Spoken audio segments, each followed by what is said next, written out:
उत्तर प्रदेश के एक छोटे से कस्बे में एक व्यक्ति रहता था। उसका नाम था रामू। लोग उसे कस्बे का भिखारी कहते थे। फटे पुराने कपड़े, हाथ में एक खाली कटोरा और चेहरे पर हमेशा लाचारी की परछाई, यही उसकी पहचान थी। रामू हर सुबह मंदिर के दरवाजे पर बैठ जाता और राहगीरों से हाथ फैलाकर खाने या पैसे की गुजारिश करता। मंदिर आने जाने वाले लोग उसे कभी 2 रोटी डाल देते, कभी सिक्का थमा देते और कई बार गालियां भी सुननी पड़ती। धीरे धीरे कस्बे के बच्चे उसे भिखारी चाचा कहकर चिढ़ाने लगे। कुछ लोग तो उसे धक्का देकर निकाल देते, लेकिन रामू हमेशा चुप रहता।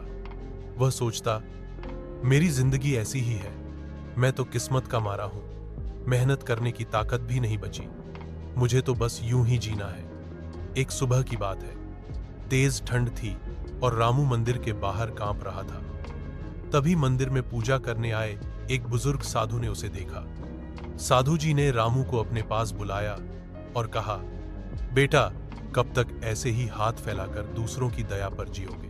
क्या तुमने कभी सोचा है कि भगवान ने तुम्हें भी बाकी लोगों जैसा ही इंसान बनाया है? फर्क सिर्फ सोच का है। रामू ने आंसू भरी आंखों से जवाब दिया, बाबा, मैं गरीब हूं, मेरे पास कुछ नहीं है, किस्मत ने मुझे यही जिंदगी दी है। साधु जी मुस्कुराए और बोले, बेटा, गरीब होना कोई पाप नहीं, लेकिन गरीब सोच रखना सबसे बड़ा पाप है। सोच बदलो, जिंदगी खुद बदल जाएगी। याद रखो, भगवान ने इंसान को खाली हाथ नहीं भेजा।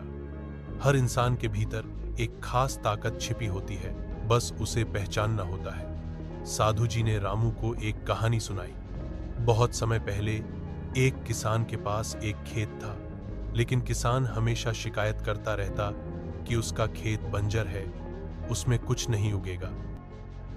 उसने कभी बीज भी नहीं बोए। एक दिन उसका बेटा आया और कहा, पिताजी, हम कोशिश क्यों नहीं करते?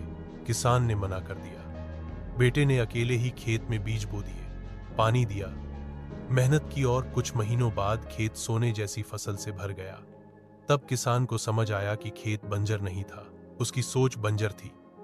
साधु जी बोले, रामू, तुम्हारे पास भी जिंदगी का खेत है। अगर तुम कोशिश ही नहीं करोगे तो जिंदगी कैसे बदलेगी? तुम्हें अपनी सोच बदलनी होगी। उस दिन रामू पूरी रात सो नहीं सका। बार बार उसके कानों में वही शब्द गूंजते रहे, सोच बदलो, जिंदगी खुद बदल जाएगी। सुबह उठकर उसने तय किया कि आज से वह भीख नहीं मांगेगा। भले भूखा रहे, लेकिन हाथ फैलाकर नहीं खाएगा। लेकिन सवाल था, करना क्या है? रामू ने देखा कि कस्बे के बाजार में सब्जियों की बहुत बिक्री होती है। वह एक सब्जी वाले के पास गया और बोला, भाई, मैं तुम्हारे पास मजदूरी करना चाहता हूँ। सामान ढो दूंगा, दुकान साफ कर दूंगा, बस मुझे थोड़ा खाना दे देना। सब्जी वाले को पहले तो हंसी आई, क्योंकि वह रामू को हमेशा भीख मांगते देखता था। लेकिन उसकी आंखों में सच्चाई देखकर उसने मौका दे दिया। रामू ने पूरे दिन खूब मेहनत की। उसने बोरे ढोए, दुकान लगाई, ग्राहकों को सब्जियां तौल कर दी। शाम तक उसके हाथ पांव दुख गए, लेकिन दिल के भीतर एक अलग ही खुशी थी। सब्जी वाले ने उसे कुछ पैसे और खाना दिया। रामू ने सोचा, आज मैं पहली बार भीख नहीं बल्कि मेहनत की कमाई खा रहा हूं। यही सच्ची दौलत है। रामू रोज सब्जी वाले के पास काम करने लगा। धीरे धीरे उसने काम सीख लिया, कौन सी सब्जी कितनी बिकती है, कौन ग्राहक कैसे बोलता है। 1 साल गुजर गया। अब लोग उसे भिखारी नहीं बल्कि रामू भैया कहकर बुलाने लगे। उसकी मेहनत देखकर सब्जी वाले ने उसे साझेदारी की पेशकश की। रामू ने थोड़ा थोड़ा पैसा बचाना शुरू किया और खुद का एक ठेला खरीद लिया। रामू का ठेला जल्दी ही मशहूर हो गया। वह ग्राहकों से हमेशा मुस्कुराकर बात करता, ताजगी से भरी सब्जियां लाता और ईमानदारी से तौलता।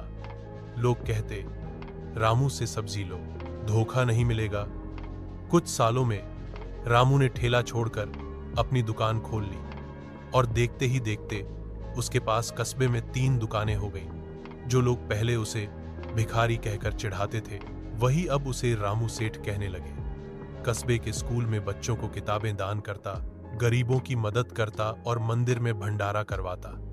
एक दिन वही साधु जी फिर कस्बे में आए। रामू दौड़कर उनके चरणों में गिर पड़ा और बोला, बाबा, आपने सही कहा था, सोच बदलो, जिंदगी खुद बदल जाएगी। अगर उस दिन आप मुझे राह न दिखाते तो मैं शायद आज भी मंदिर के बाहर कटोरा लेकर बैठा होता। साधु जी ने रामू के सिर पर हाथ फेरते हुए कहा, बेटा, मैंने सिर्फ आग दिखाई थी, जलाना तो तुम्हें ही था। मेहनत और ईमानदारी ने तुम्हें यहां तक पहुंचाया है।